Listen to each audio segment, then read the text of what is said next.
unafraid I am, for you are with me, Lord, holding my hand, so I won't be lost. Reaches out for me. You died for my sin and shame. Never thought of yourself that you are a God. Can't stop but praise your name. Amazing love displays at a cross. You are the only one who could ever do that thing. Your life you gave away for us to have away. Jesus, my God, you are my everything.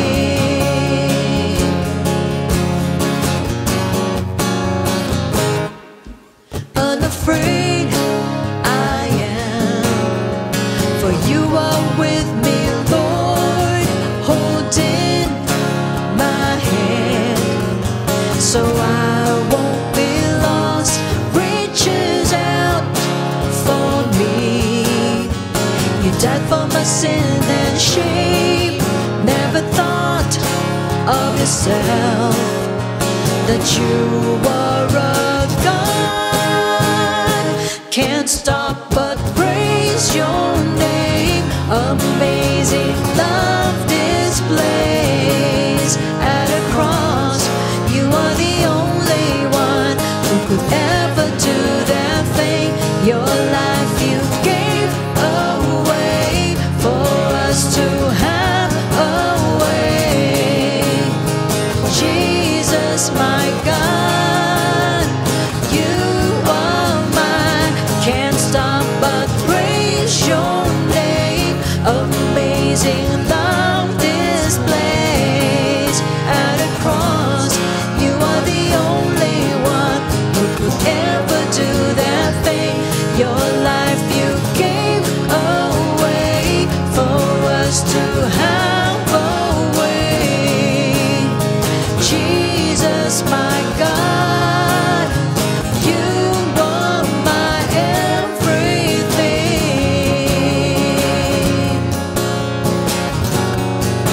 My everything.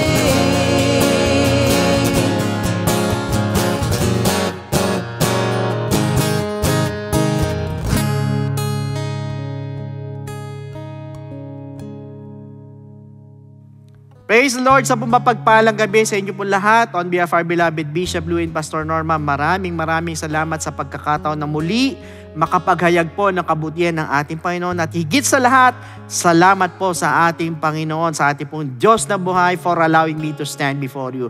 At alam ko po, we are all excited again to hear the Word of God dahil meron na naman po tayong panibagong pag-aaral. But before we proceed, patuloy tayo humingi muna ng gabay sa ating Panginoon. Yuko muna natin ang ating mga ulo. Pigit po natin ang ating po mga mata at tayo po manalangin sa ating Diyos sa buhay. Lord, we thank you so much, Panginoon, for this wonderful night na binigyan niyo sa amin na muli makapag-aral, Panginoon, ng mga salita mo. Patuloy linisin mo ang aming mga puso, ang aming mga isipan. Ihanda mo kami, Panginoon, sa dakilang gawain na ito. Again, Lord, we ask and seek for your guidance, Panginoon, sa aming po mapapakinggan. Kaya mong lahat ng ito'y tumimo sa aming mga puso at isipan. At Lord, you feed us with your wisdom, your knowledge, and understanding, Panginoon, na lahat ng sasabihin mo, Panginoon, ay maintindihan po namin at ito po ay aming maipamuhay. Ilayo mo kami sa spirit of error, sa mga technical issues at yung mga kapatid namin na pauwi pa lang galing sa trabaho, sa malalayong lugar, hayaan niyo po sila'y umabot po sa aming mong pag-aaral. At patuloy, O Diyos, ikaw lamang po ang may taas sa gabing ito at hayaan mo, Panginoon God, ang kalooban mo lamang ang aking masabi, Panginoon. Ikaw na po bahala. We give you the glory, the honor, the praises in your most precious and wonderful name, in the name of Jesus. Amen. So praise the Lord, brothers and sisters. Last week, we have finished discussing about living in the levels of victory. And I am hoping that all of us are living in constant victory.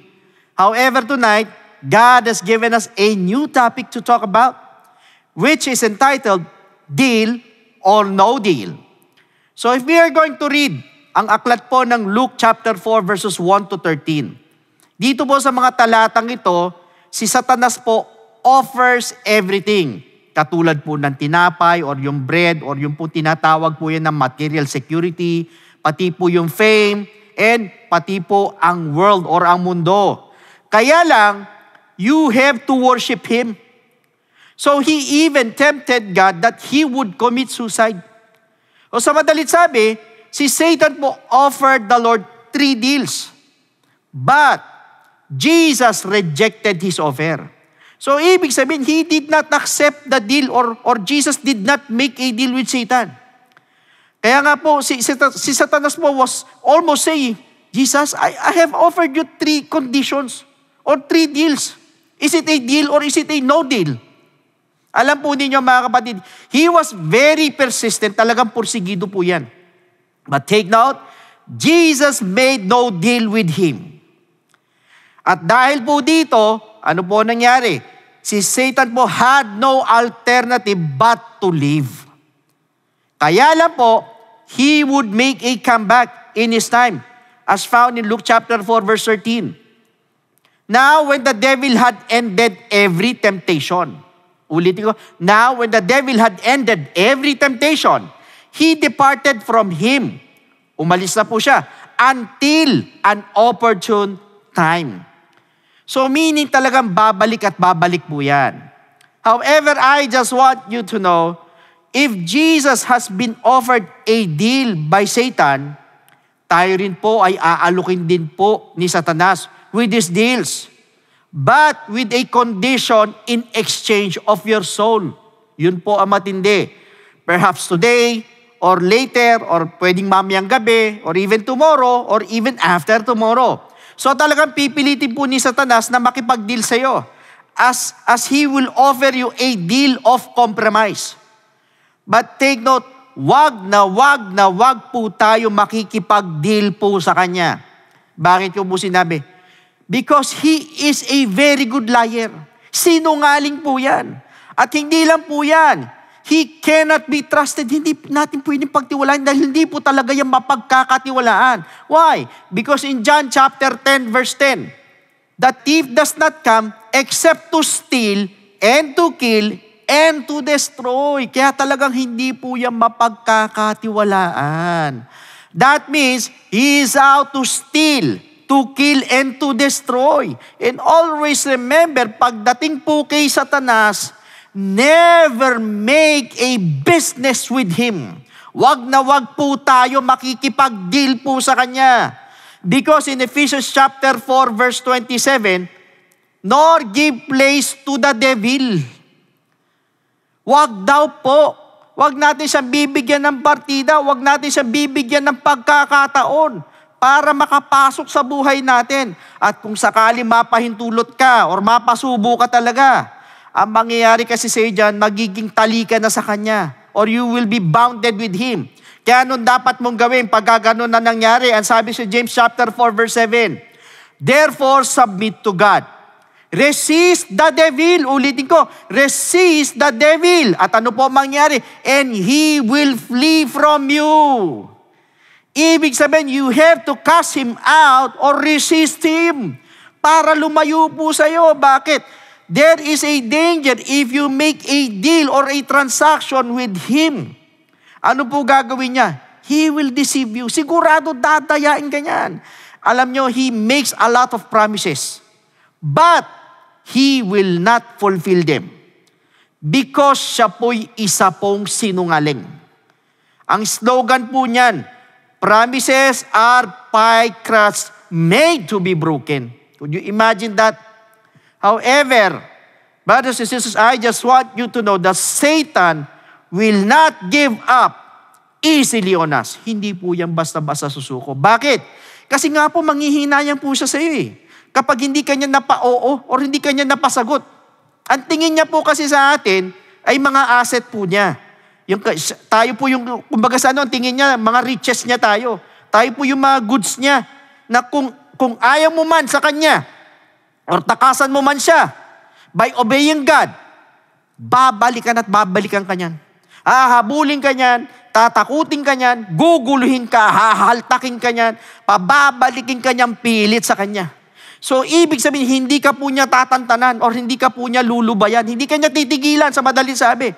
He will offer you deals to compromise or He will make a deal with you. And what I am saying to you is biblically documented. Bakit ko po sinabi? If you remember how He made a deal with Eve, kay Samson, even kay King David, gayon din po kay Judas, pati kay Solomon. And what about kay Ananias and Sapphira? But all of these people, unfortunately, lahat po sila, they all lost. Natalo po sila. Kaya nga po, wag na wag kang makikipag-close deal po kay Satanas. Otherwise, you will surely lose and be deceived at the end of the day. Moreover, in the Old Testament, meron pong perfect na parallelism na nagtuturo po sa atin kung paano po ito si Satanas offers every one of us yung pong tinatawag na deals of compromise. Ano po yan? So if we remember yung pong storya po ng mga Israelita who were in bondage for 400 long years sa Ehipto. Ito po yung isa pong perfect example or isa pong parallel. So, nung ito po si Pharaoh at saka yung mga Egyptians mo were in a difficult situation, he was willing to release the Israelites. But, take note, with conditions or meron pong kondisyon. Okay kay Pharaoh, pakakawalan yung mga Israelita, kaya lang may kondisyon. Ano po yung kondisyon na yan? He offered deals of compromise kay Moses po to solve the dilemma. So, ano po yan? The first deal is found in Exodus chapter 8, verse 25. Then Pharaoh called for Moses and Aaron and said, "Go, sacrifice to your God in the land." Ulitin ko, go, sacrifice to your God in the land. Ang sabi ng talata. So, ibig sabihin, he offered them a worldly service. Ano po ibig sabihin? Brothers and sisters, Pharaoh would allow Moses at saka yung mga Israelita to go. Sige, okay lang, alis kayo. But take note, only within the bounds of Egypt. Para bagang sinasabi ni Pharaoh, sige, okay, if you want to worship your God, sige, papayagan ko kayo, I will permit you, but only in the land of Egypt lang. Or inside Egypt lang. Dito lang kayo, hindi kayo pwede lumayo, hindi kayo pwede lumabas. However, para po kay Moses, it was a no deal for him. Bakit? In Exodus chapter 8, verse 26. And Moses said, "It is not right to do so." Hindi tama na gawin ito. For we would be sacrificing the abomination of the Egyptians to the Lord our God. If we sacrifice the abominations of the Egyptians before their eyes, sa harapan ng kanilang mga mata, then, will they not stone us? Hindi ba nila kami babatuhin? So, ibig sabihin, first, they would be hated by the Egyptians. So, when they offered cows, pati po yung mga bulls po nila, bakit po? Kasi po, they are sacred to them. Sagrado po sa kanila yung mga yan. Pangalawa, the Egyptians would still influence them. Kaya nga po, ano po ba yung deal? Yan po yung tinatawag na worldly service. Brothers and sisters, Satan will let you serve the Lord. But, for as long as you remain in the world or you stay worldly, you can talk, pwede, you can dress, you can speak, sing with the world. And for your information, marami po nito sa loob na ang iba nasa church pag Sunday. But on other days, worldly. Ang salita, pati po mag-isip, pati po yung gawa, worldly. Brothers and sisters, I just want you to know na mautak po si Satanas. Dahil pag worldly ka, di ka po tatanggapin ng Diyos. Yan po ang totoo. Kaya nga po sinabi po sa James chapter 4, verse 4, "Adulterers and adulteresses, do you not know that friendship with the world is enmity with God? Whoever, therefore, wants to be a friend of the world," ang sino man gustong maging kaibigan ng mundo, makes himself an enemy of God. Nagiging kaaway mo ang Diyos pagka nakipagkaibigan ka sa mundo. At hindi lang po yan. Ang sabi po sa 2 Corinthians chapter 6 verse 17, therefore, come out from among them and be separate. Ulitin ko, come out from among them and be separate, says the Lord.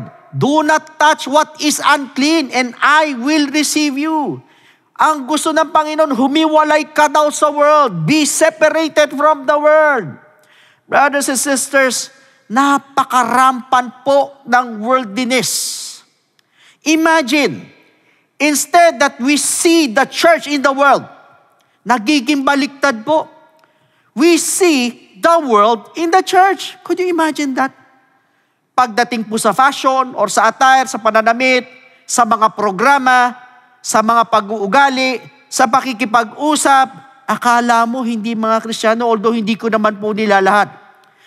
Alam niyo kung bakit? Because of the worldly influence. Kaya po ang nagiging resulta, worldly Christians. And truth be told, worldly Christians cannot please God. Yan po ang totoo. Sabi nga ni Horatius Bonar, I looked for the church and I found it in the world. I looked for the world and I found it in the church. Could you imagine that? Yang kasabihan niyan, para sabihin mo na natagpuan mo ang mundo sa loob ng church, that means ganun po katindi si Satanas. He will offer you a deal of worldly service even inside the church. Kaya nga po, maging mapagbantay po tayo, maging maingat po tayo dahil kahit po ang church ay pinapasok niya. Nakita niyo nangyari kay Demas sa 2 Timothy chapter 4 verse 10? For Demas has forsaken me, having loved this present world, ulitin ko, having loved this present world, and has departed for Thessalonica, Crescens, for Galatia, Titus, for Dalmatia. Ibig sabihin, nahatak po siya ng mundo. Meaning, ganyan po katindi ang influensya ng sanlibutan para mahatak ka palabas ng church. Now, what about the second deal? In Exodus chapter 8, verse 28. So Pharaoh said, I will let you go, that you may sacrifice to the Lord your God in the wilderness. Okay, sige, pakakalwalan ko kayo, palalayain ko kayo para makapag-sacrifice kayo sa Diyos nyo. Only, you shall not go very far away. Ulitin ko, only you shall not go very far away. Pero, wag kayong lalayo. Intercede for me. So, ibig sabihin, pumayag yung Pharaoh. Pero wag daw silang lalayo ng Ehipto. Kaya ano po resulta? Para po kay Moses, it is a no deal for him. Hindi po pumayag si Moses. Why?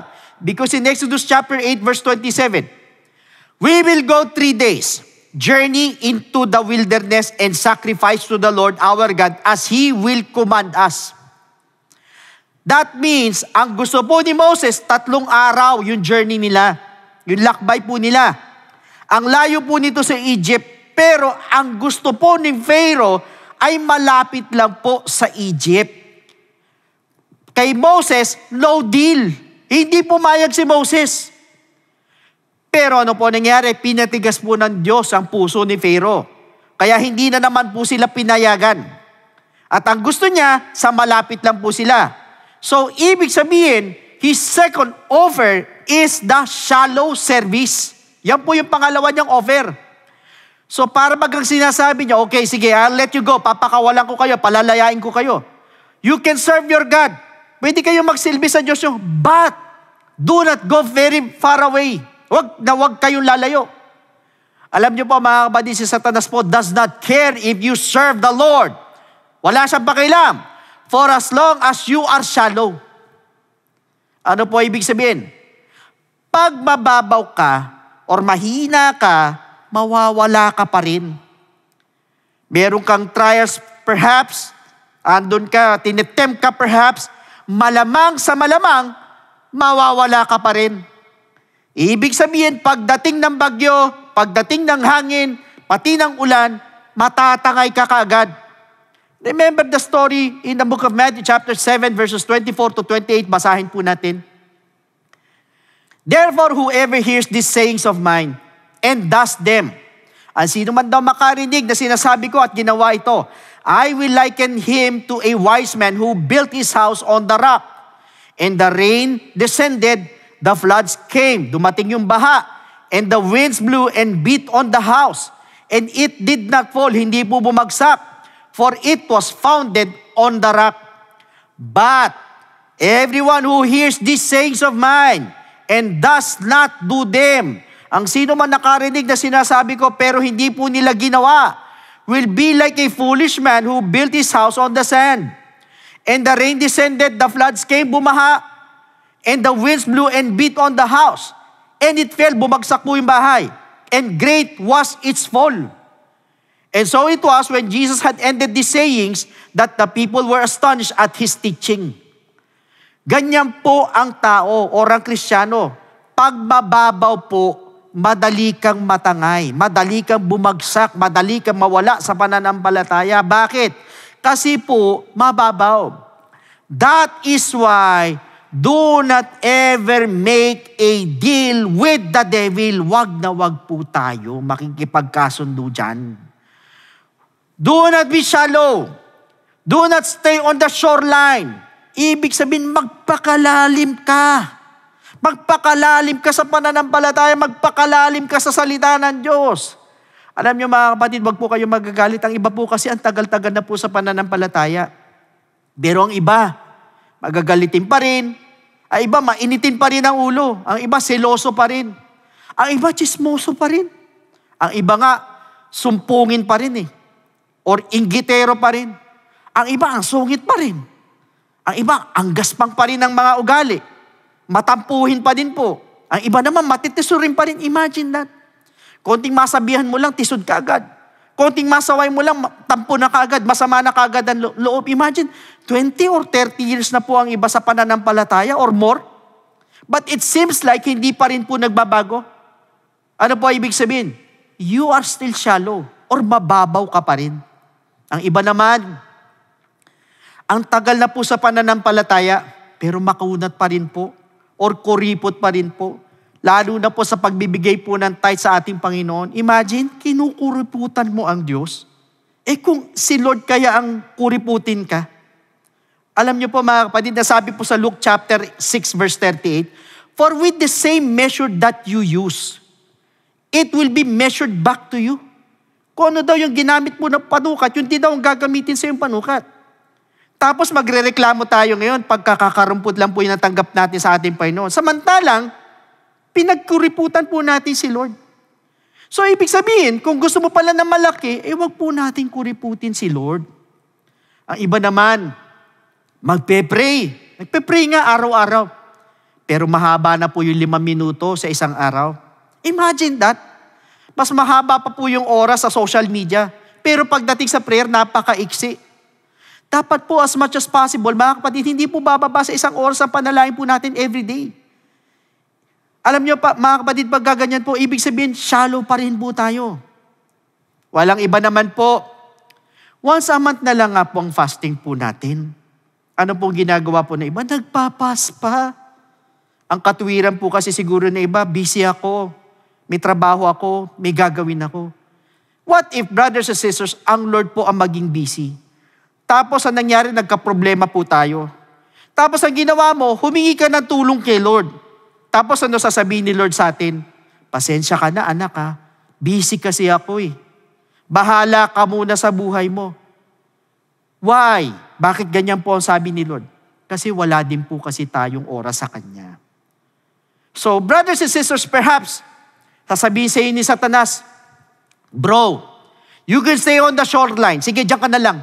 Sa tabi ka na lang muna. Mababasa ka rin naman eh. May blessing din naman dyan eh. Yes, meron. Pero maliit lang. Ibig sabihin, mga kapatid, kung gusto mo talaga ng mas matinding blessing, pumailalim ka or magpakalalim ka pa sa pananampalataya. Magpakalalim ka pa sa salita ng Diyos. Dahil nandoon po yung deeper at nandoon po sa greater ang abundant blessings ng Diyos para sa iyo na yan po'y nag-iintay sa iyo. Kaya nga sinabi po sa Luke chapter 5 verses 1 to 4, So it was as the multitude pressed about him to hear the word of God that he stood by the lake of Gennesaret. And saw two boats standing by the lake.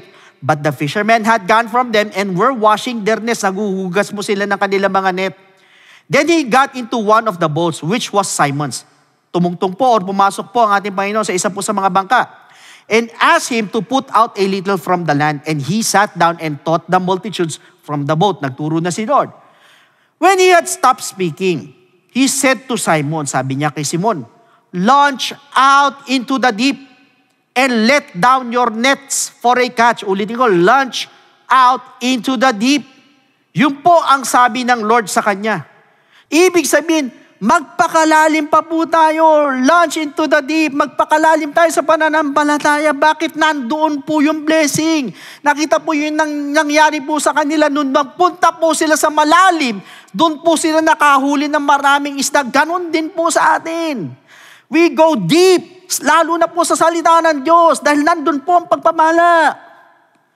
Now, meanwhile, the third deal in Exodus chapter 10 verse 8.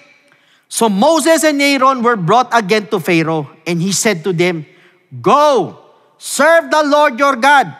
Who are the ones that are going? Nagtanong siya. Nagtanong si Pharaoh, sino-sino yung kasama mo sa pagsaserve sa Diyos mo?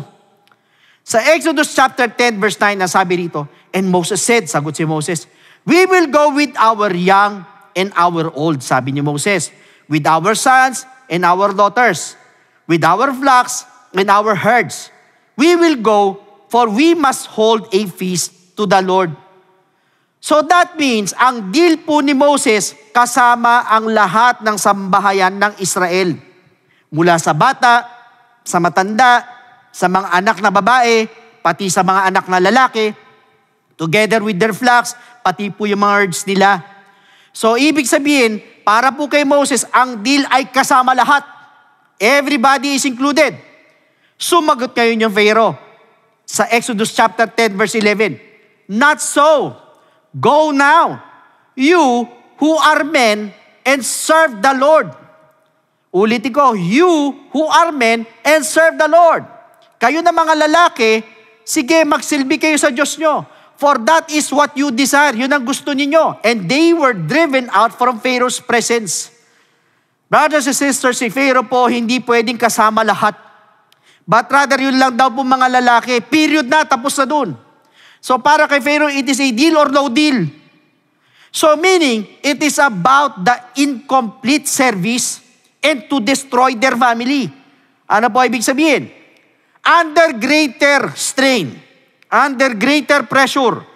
Ito po si Pharaoh, yes, he permitted Israel to leave Egypt, but only the men, yung mga kalalakihan lang or yung po lang mga tatay na pwedeng umalis or mag-go.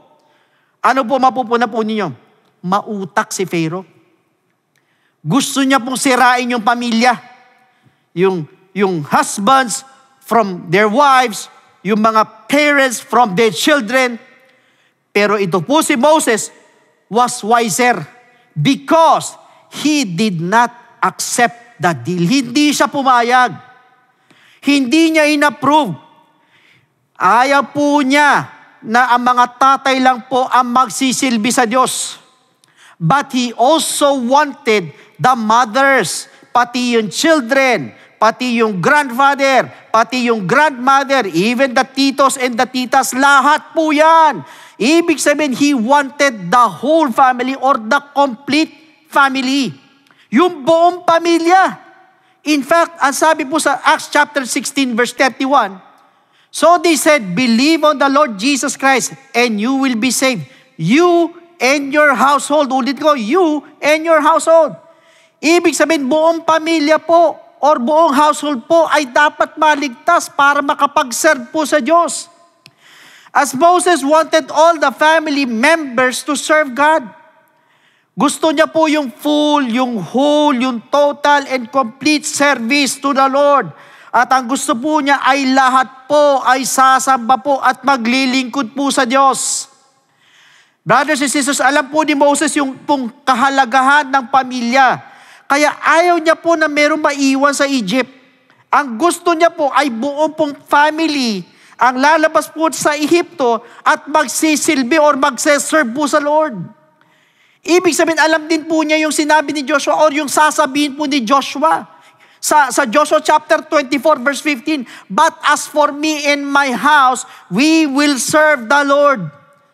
Ibig sabihin, para po kay Joshua, kahit hindi kayong lahat mag-serve sa Diyos, but for me, para sa akin, and my household, we will serve the Lord.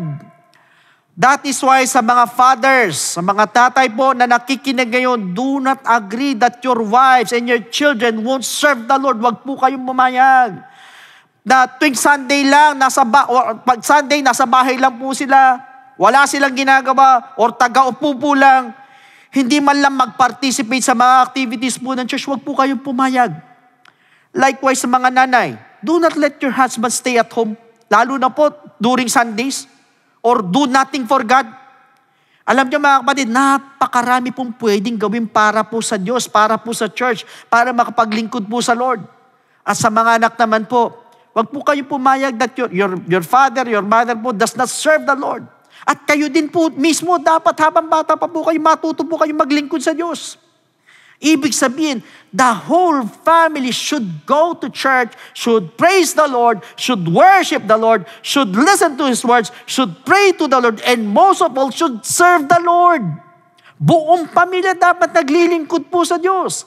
Sabi nga ng isang kasabihan, the family that prays together, stays together, and serves together. Now, meanwhile, punta po tayo doon sa pang-apat na deal. In Exodus chapter 10, verse 24, "Then Pharaoh called to Moses and said, 'Go serve the Lord, only let your flocks and your herds be kept back. Let your little ones also go with you.'" So it is called the selfish service. Ano po ibig sabihin? Brothers and sisters, when all the firstborn in Egypt died, namatay po lahat ng mga firstborn, Pharaoh offered his last deal of compromise. Sige, I'll let you go now. You can serve the Lord. Pwede kayong maglingkod sa Diyos nyo. But only leave your flocks or herds. Iwanan nyo yung mga livestock nyo. Yung mga alaga ninyong mga hayop. Nakita po ninyo kung gaano po katalino si Pharaoh. Yes, pinayagan niya po yung mga tao na maglingkod sa Diyos. Pero, without something to offer to God. Wala silang bit-bit. Wala silang may sacrifice, may offer sa Diyos. Ibig sabihin, He wanted them to be selfish to God. Why? Because if they were selfish, God would not bless them. Kasi nga po, wala po silang maiaalay sa Diyos. And also, there's still a chance for them to go back to Egypt. Makakabalik pa rin sila, may pag-asa pa rin sila bumalik sa Egypt kasi nandun yung mga flocks nila eh. Nandun yung wealth nila, nandun yung riches nila, yung hanap buhay po nila nandun. Kaya may pag-asa pang bumalik. And most of them were shepherds. Kaya pag hindi po nila kasama yung mga livestock po nila, they had nothing to offer to God. Pag sila po'y sumamba, wala sila may alay sa Diyos. In fact, ang sabi po sa Hebrews chapter 9 verse 22, "And according to the law, almost all things are purified with blood. And without shedding of blood, there is no remission. For your information, flocks or animals were used for sacrifice or offerings in order to cover their sins." So yung pong dugo po ng mga hayop ang nagko-cover po ng kanilang mga kasalanan, and if they had no animals to offer, they would not be forgiven. Hindi sila patatawarin kasi wala silang hayop na ialay eh. And they had no blood for sacrifice. Ganyan po sa Old Testament. Covering lang po ng kasalanan. Pero sa New Testament, si Jesus Christ na po ang iaalay. At hindi na po ito covering, but rather yung pundugo niya ay nag-aalis na po ng ating mga kasalanan. Now, meanwhile, kaya hindi po pumayag si Moses. He did not accept Pharaoh's deal.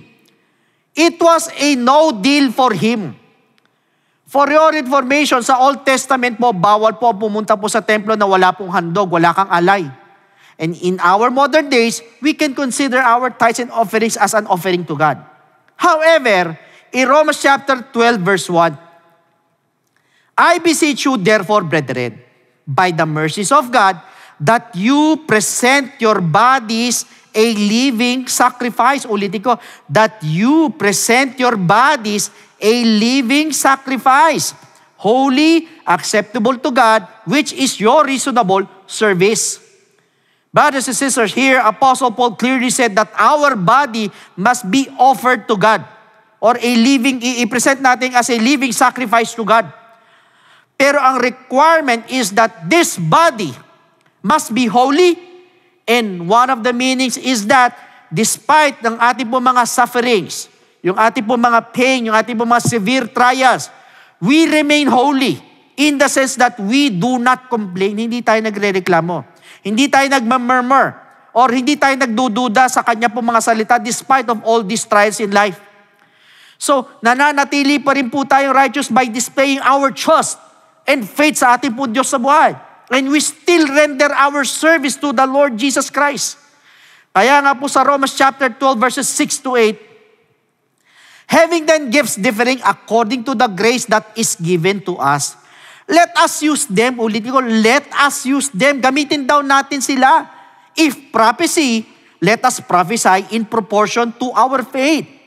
Or ministry, let us use it on our ministering. He who teaches, in teaching. He who exhorts, in exhortation. He who gives with liberality. He who leads with diligence. He who shows mercy with cheerfulness. That means we have to use these gifts according to the gift that the Lord has given you. Gamitin po natin. And if it is a gift of prophecy, then you prophesy through preaching or sharing the word of God. If you are giving any kind of gift in ministry, gamitin mo. Huwag kang mahiya. Ipagamit mo sa Diyos. Kung yan po'y pagdating po sa teaching, teach the word of God then. If it is a gift of exhortation, then exhort to many people as you can. Exhort ka. Lahat po yan, mga kapatid, are all good offering to God. But take note, the greatest offering we can give to God every Sunday is the lost souls. Yung mga naliligaw na mga kaluluwa, yung mga dying souls that need to be rescued. They need somebody like you and me who are washed by the blood of Jesus Christ to bring them at the feet of Jesus and offer them to Him as souls to be revived. Alam niyo po, ito po yung greatest service that we can give and offer to our living God. In fact, yung pong praying for our problems, hindi po yan big deal sa Diyos. Kasi po wala naman mahirap sa ating Panginoon. But praying, fasting, and bringing souls at the feet of Jesus Christ is the greatest service we can render to Him. Yan po yung pinakamatindi na paglilingkod or na serbisyo na maibibigay natin sa Diyos. Why? Kasi nga po pag sinabi po nating soul, it is a very big deal to Him. Hindi po yan small thing. Hindi po yan ordinary deal para sa Kanya. But it's a big deal. Kasi po pag sinabi nating kaluluwa, you are dealing with life and death. You are dealing with heaven and hell. You are dealing with God and Satan. And most importantly, pag sinabing souls, we are dealing about eternal life. Hindi po yan temporary, but eternal life ang pinag-uusapan. Ang deal po dyan, it's either eternal life or eternal damnation. Kaya pag ang service mo sa ating Panginoon at ang dala mong offering bukod sa sarili mo, ay yung po mga kaluluwa, may bit-bit kang kaluluwa, it's a big deal before God. Puro yes sa Lord yan. Walang no sa deal ninyo. Puro yes, yes, yes, and yes mo yan. Why? It's because siya po ang unang nag-offer para sa mga lost and dead souls in sin. In-offer niya po yung kanya pong sinless body sa masakit, sa kalunos-lunos, sa napakalupit at na makahayop na kamatayan sa cross of Calvary. Para lang pumaligtas sila sa impyerno. Yung mga kaluluwang ligaw ang landas. At tayo po mga tumanggap sa deal niya. Ang kadil niya ngayon para sa mga souls na yan, tayo po yun. Kaya get expected ng Lord na close na po ang deal natin sa Kanya. Sarado na ang usapan. Nung sinabi niya sa Mark chapter 16 verses 15 to 16, and He said to them, Go into the whole world and preach the gospel to every creature. Ulitin ko, preach the gospel to every creature. He who believes and is baptized will be saved, but he who does not believe will be condemned. Although, ito po ang deal niya sa mga apostles. But I strongly believe, brothers and sisters, na ito din po yung deal niya sa ating po mga members ng Church of God. Kaya't gawin po natin itong lifestyle. Gawin natin, kaugalian po natin ito. Yung pong pagdadala ng kaluluwa as our service to God. Mga kapatid, busy po ang mundo sa problema, sa mga sakit, sa crisis of course, sa kasamaan, sa mga kaguluhan, sa mga gera. Pero dapat tayo po'y busy sa deal po natin sa Kanya. Napaka-busy po natin dapat sa ating Panginoon. Pagdating po sa deal natin, sa usapan natin sa Kanya, which is to bring those people as an offering to God. Gayahin po natin ang ating Panginoon. Sa John chapter 4, sa Jacob's Well, kung familiar kayo sa story, dito po gutom na ang ating Panginoon. Pagod na pagod, uhaw na uhaw, pero kinausap pa din niya yung pong babaeng ligaw po ang kaluluwa. At hindi lang po yun. Just imagine, may pagkain na at meron ng tubig na nabili yung mga apostoles, inalok na siya. Pero hindi pa rin po siya kumain or uminom man lang. Why? Hindi big deal sa kanya yung pagkain sa tiyan. Although alam niya na kailangan siyang kumain bilang tao. Pero inuna niya yung kaluluwa. Why? Yun po ang big deal sa kanya. Hindi yung pagkain para sa tiyan. Na indirectly ay pera na pambili ng pagkain, na baliktad po sa mundo. Sa mga tao, ang big deal po yung pagkain. Kaya sinabi ni Apostle Paul sa Philippians chapter 3 verse 19, whose end is destruction, whose God is their belly, ulitin ko, whose God is their belly, and whose glory is in their shame, who set their mind on earthly things. Meaning, they are so conscious about their dietary laws related to salvation, or yung mga tao po are always after yung pong fleshly appetite, such as yung pong mga accomplishment. But it can be referred sa literal na pagkain, which is the reason why many people cannot serve God. Yan po ang isa sa dahilan.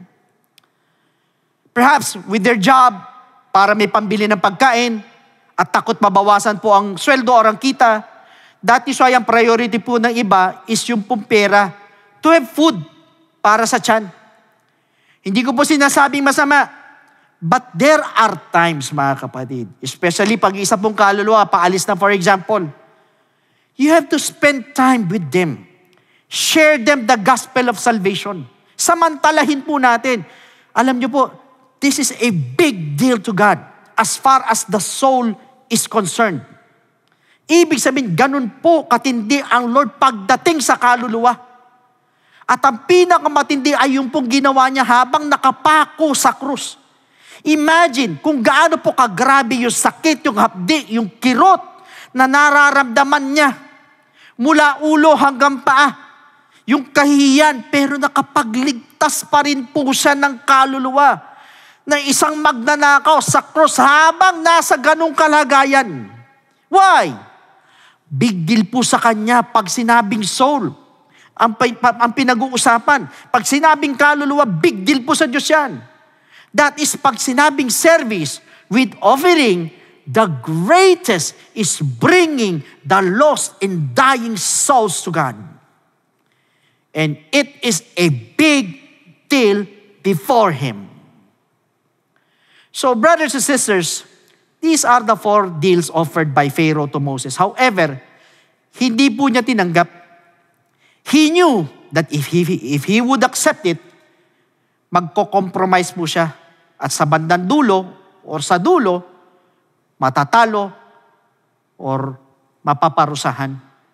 That is why to all of you saints who are listening and watching right now, katulad po ni Moses, whatever Satan is offering, make no deal with him, no matter what. However, pagdating naman po sa kaligtasan ng mga kaluluwa, it is a big deal before the Lord. Meanwhile, to all our first-time viewers, brothers and sisters, napakinggan po natin ngayon na wag tayo makikipagkasundo or makikipagdeal po kay Satanas. However, the best deal is yung makipag-deal po tayo or makipagkasundo po tayo sa Diyos. Yan po ang pinakamaganda. Kaya lang po sa paano pong paraan. That is by accepting Him as your Lord and personal Savior and by believing in His gospel for you to be saved. Yan po yung pinaka-the best deal po. Pagka Diyos po ang kadil po natin. At pag sinabi po natin salvation, so please listen to me sa lahat ng mga first-time viewers. Ang sabi sa Ephesians chapter 2 verse 8, for by grace you have been saved through faith, and that not of yourselves, it is the gift of God. Malinaw po na sinabi ng talata that we are saved by grace through faith. So kaya lang po ang tanong, saan po tayo mananampalataya at maniniwala? That is the question. It is found in 1 Corinthians chapter 15 verses 1 to 4. Moreover, brethren, I declare to you the gospel, which I preach to you, which also you received, and in which you stand, by which also you are saved. Ulitin ko, ang sabi ng talata, by which also you are saved, if you hold fast that word which I preached to you, unless you believed in vain. For I delivered to you first of all that which I also received, that Christ died for our sins according to the Scriptures, and that He was buried, and that He rose again the third day according to the Scriptures. Sa madalit sabi, we need to believe in the gospel of Jesus Christ, yung pong death of Christ, yung burial of Jesus Christ, at yung pong resurrection of Jesus Christ. So tatlo po yan na kailangan natin sampalatayanan at paniwalaan. Yung death, burial, and resurrection of Jesus Christ.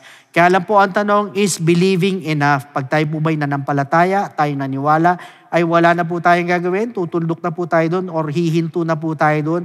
Alam niyo po, ang sabi po sa 1 Peter chapter 4 verse 17, for the time has come for judgment to begin at the house of God.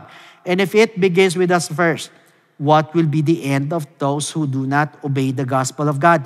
Ano daw ang katatapusan? Ano daw ang dulo doon sa hindi sumunod sa gospel ng ating Panginoon? So sa madali sabi, the gospel of Christ must be obeyed. Pag tayo nanampalataya at naniwala, kailangan lakipan po natin ang pagsunod. Hindi po tayo matatapos sa believing, but rather, kailangan sundin po natin ito. So, ibig sabihin, once you believe, you have to obey it. Kaya lang po ang tanong, papaano po natin susundin or how will you obey?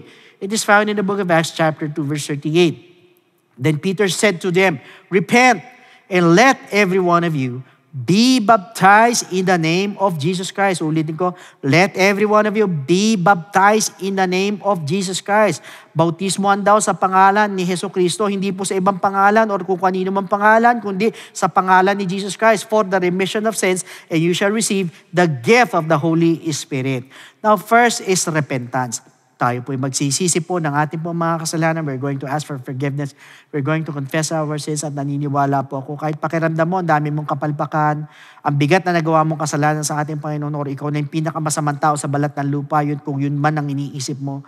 Believe me, for as long as nandun po yung genuine repentance sa ating po mga puso, dahil yan po ang tinitignan ng ating Panginoon. Yung pong taos-puso na pagsisisi. Believe me, the Lord is willing and able to forgive your sins. At dyan din po papasok yung po death to sin. So yan po yung unang step. We need to repent. Second, we need to be baptized in the name of Jesus Christ. Tayo naman po ibabautismo sa tubig. So ilulubog po tayo sa tubig in the name of Jesus Christ po yan. At nasabi po sa Romans chapter 6 verse 4, therefore, we were buried with Him through baptism into death. Ulitin ko, therefore, we were buried with Him through baptism into death, that just as Christ was raised from the dead by the glory of the Father, even so we also should walk in newness of life. So sa madalit sabi, we need to be baptized in the name of Jesus Christ. Why? Dahil para bagang inililibing naman po natin ang ating po mga kasalanan, kasabay naman po ng paglilibing kay Kristo. And take note, hindi po ito paghuhugas po ng dumi ng katawan, kundi ito po yung paghuhugas at pag-aalis po ng ating pong kasalanan. So yan po yung pangalawang step, we need to be baptized in the name of Jesus Christ. Now, the third step is we need to receive the gift of the Holy Spirit. Yan naman po, papasok ang ating transformation, ating pong regeneration. So, sa madalit sabi, tayo mababago na po na nabanggit po sa Romans chapter 8 verse 11, kaya hindi po sa Titus chapter 3 verse 5. So, take note, once we receive the gift of the Holy Spirit, we're also receiving power. Aminin nyo man hindi, lahat tayo may kahinaan. Sa lahat ng mga first-time viewers po natin, magtataka kayo minsan, pagbabago ka 1 buwan, 2 buwan, sa mga susunod na panahon, bumabalik ka sa dati. Bakit? Kasi sarili mo lang. But you know what? Once you receive the gift of the Holy Spirit, yan po yung sinasabing power. Power saan? power to overcome all our weaknesses. At yan din po yung magpapaalala po sa atin para makasunod po sa kalooban po ng ating Panginoon. So take note, itong tatlong bagay na ito ay kailangan po maganap po sa ating po mga buhay. First, we need to repent. Second, we need to be baptized in the name of Jesus Christ. And thirdly, we need to receive the gift of the Holy Spirit, and that is what we call the good news, and that is the gospel of Jesus Christ. So at this moment, sa lahat ng gustong tumanggap sa ating Panginoon, this is a very, very big deal para sa ating Panginoon. At naniniwala po ko, ito po yung napakagandang deal para makipagkasundo po tayo sa ating Panginoon.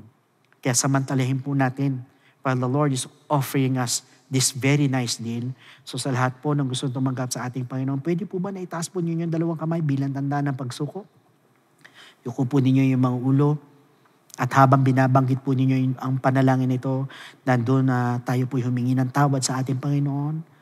Magsisi po tayo habang binabanggit natin ang mga panalangin na ito ng pagtanggap. Please repeat after me. Panginoong Yesus, lumalapit po ako sa iyo bilang isang makasalanan. Patawarin mo po ako sa lahat ng aking mga pagkakamali at pagkukulang. Sa oras na ito, tinatanggap po kita bilang sariling tagapagligtas at tinatanggap po kita bilang Diyos ng aking buhay.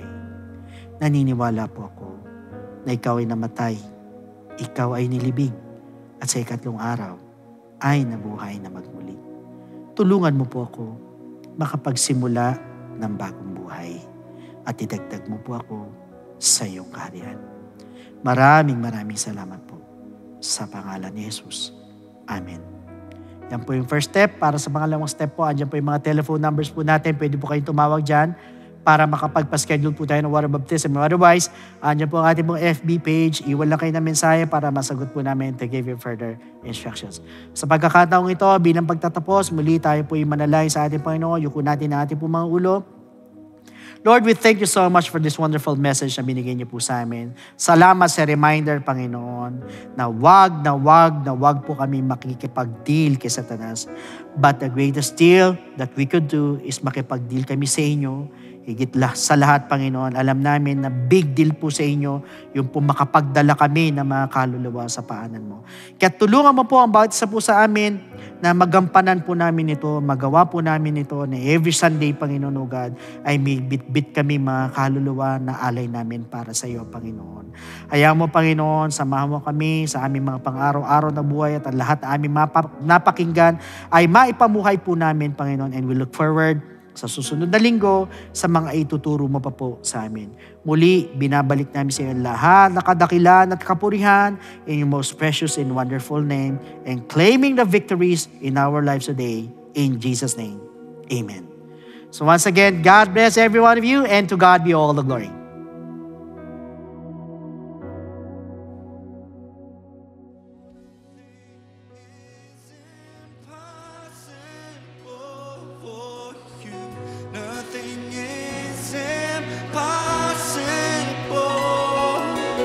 Nothing